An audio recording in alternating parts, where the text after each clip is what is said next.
Hi everyone, today I would like to discuss a theory that I have and you will let me know what you think about it. So for some time, for quite a while, I've been thinking that switches are the healthiest people.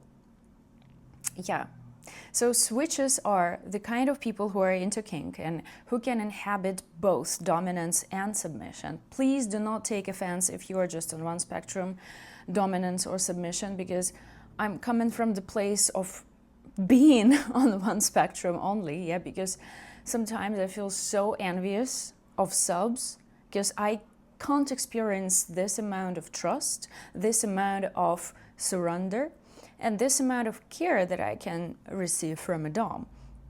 And I often think about switches, that they're the most balanced individuals in this whole sandbox. Because look at them. Isn't it ego flexibility when you can navigate the most complex desires, to surrender, to serve, and also to control? These are the polarities. And they can shift between these roles kind of easily. To me, when you are not attached to one identity, when you can play different roles, to me it means emotional resilience and also cognitive complexity, because they can navigate their desires on a conscious level, without falling into one of the roles. Well, maybe that happens periodically, when there is a period of your life when you live as a dom and then as a sub. However, I believe that this ability to switch is actually, I admire that. Because you see, I believe that fixation only on one pole, it's either the desire to feel, there is a fly in my room. So the desire to feel helpless, and also the desire to be in control, the ability to be in control. I think when you are just on one spectrum only, it's about trauma adaptation. And even if there are so many people who want to argue with this point, that kink comes from trauma, not necessarily, and I already made videos about it. I have a 1-hour video where I read subs' stories, mostly male sub stories, where they talk about their traumas and about their experience, and usually it's 50-50. However, when you are so fixated on one role, and the deeper it goes, it often tells you about trauma adaptation. And with switches, it's a little bit different, So it's more about integration. And for example, if we talk about different types of therapy, I just think about Gestalt therapy. I'm not sure if it's pronounced in English like this. That's a German word, and in Russian it's called Gestalt therapy, and it's very popular in Russia. So in this kind of therapy, flexibility in identity roles is not about confusion, but about integration. And speaking of integration, so I'm a fan of Carl Jung. Don't correct me that it's Carl Jung, okay? I want to pronounce it the way I do. So Carl Jung and his individuation process includes integration. If you remember, his works, so first you have to integrate your shadow. And that's about polarities, because anima, animus, light, shadow, you have to accept both parts of yourself and you have to integrate it. So to me, a switch is not someone who is just versatile in kink, someone who likes diversity. It's someone who can come to terms with both their inner king and inner servant, inner queen and inner slave. There is a capacity to command and there is a desire to yield, and you can do both. And I find it really beautiful. So if you think about rigid DOMs or rigid subs, Well, according to Jung, there's a lot of suppression of the shadow part, yeah, because I will talk, yeah, from my perspective, because I've been doing this DOMS work for 4 years, and I definitely know that there was a period of time when I would only want to show one side. And when a Dom is professional, yeah, that's pretty understandable. But I think this, what you can see in lots of men and women, yeah, who explore their dominant side, they only show themselves from one side. And maybe that's great, yeah, to explore it in the scene, yeah, to play with this. But then you get attached to your role way too much. And I see it in other DOMs, and I saw it in myself. So that's, well, that limits you as a person, because you don't want to show your soft side because it's going to be perceived as weak.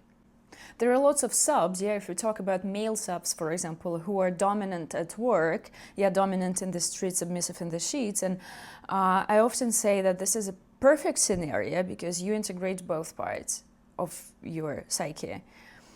There are more than two, but let's talk about these polarities, yeah? But there are men who identify with their submissive role way too much. And let me not start with all my conspiracy theories, yeah, of the leftist propaganda and how it makes men weak. I just think that there are a lot of good things, yeah, about leftism. Yes, I said it all of a sudden.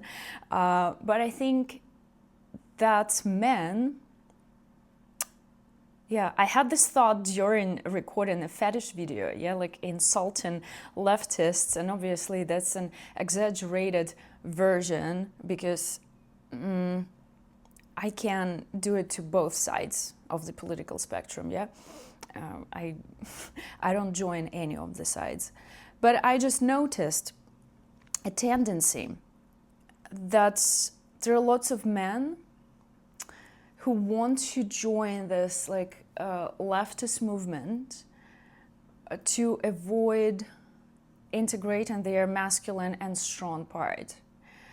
And of course you have a lot of bad examples of men, yeah, who don't treat women right, but you don't have to fall to the other extreme when you're just like a emasculated, feminized something that needs protection from strong women. And I think it's really harmful for both men and women when these men identify with their submissiveness way too much and believe that their kink is their whole identity. So when you stick way too much to one role, it's the suppression of your shadow.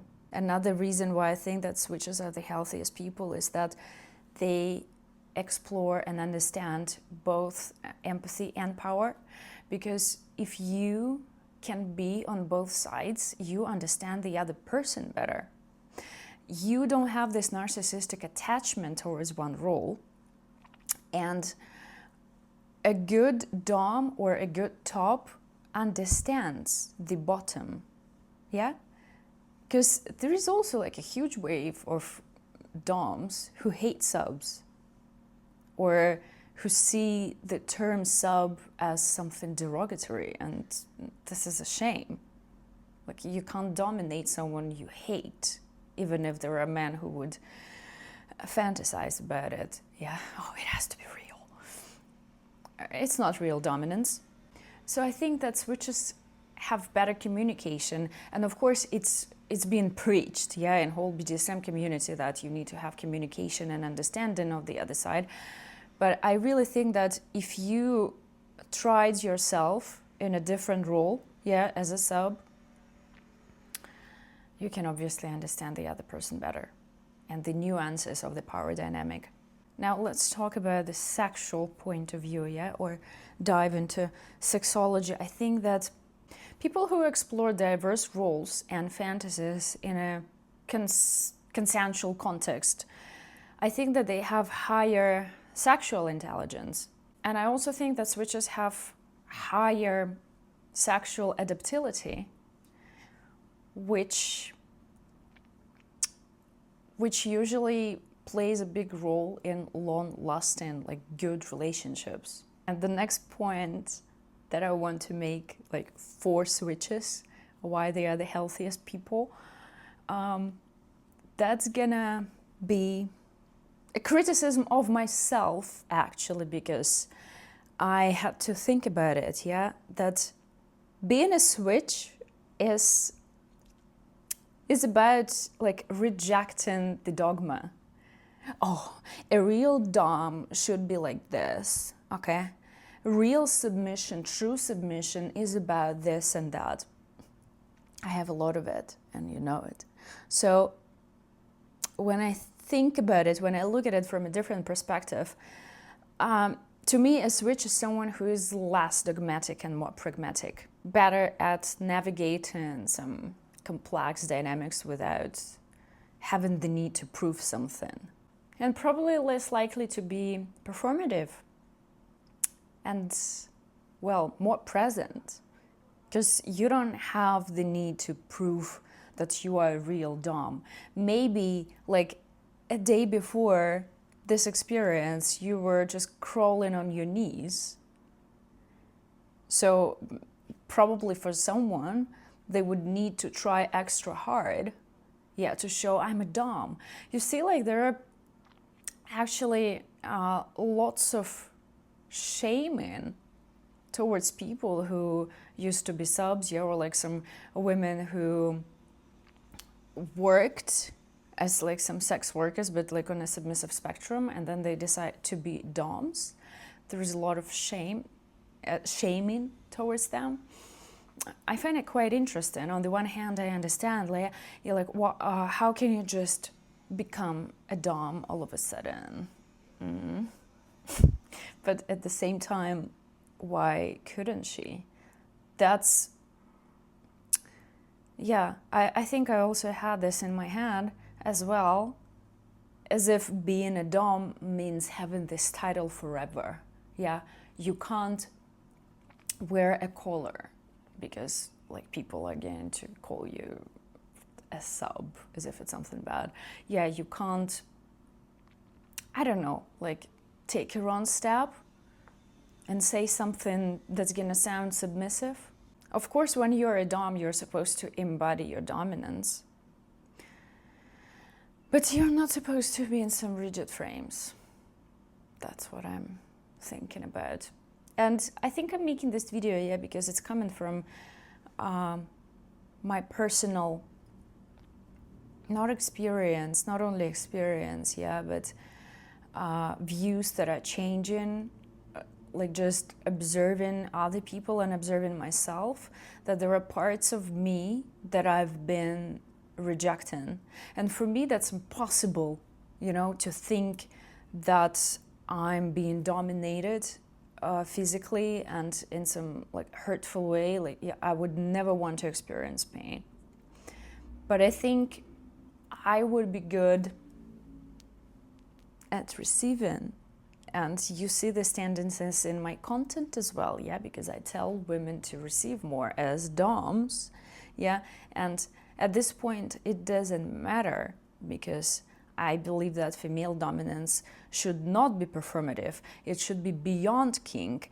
Whether you act like a dom or like a sub, it all has to be beneficial for you, and men have to work for your attention. Whether they're doms or subs, it doesn't really matter. Yeah, that's all I wanted to say.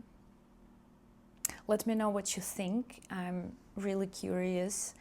Follow me everywhere, on Instagram, on X, on YouTube, also on Loyal Fans. I have the link in my free Telegram channel. All the links are down below. Do not send me direct messages on Telegram unless you send me the initial tribute. I still do not talk for free. And the links to my payment methods, yeah, to my wish list, you can also find down below. You can send me a token of gratitude for my content, and also if you want to send me a message.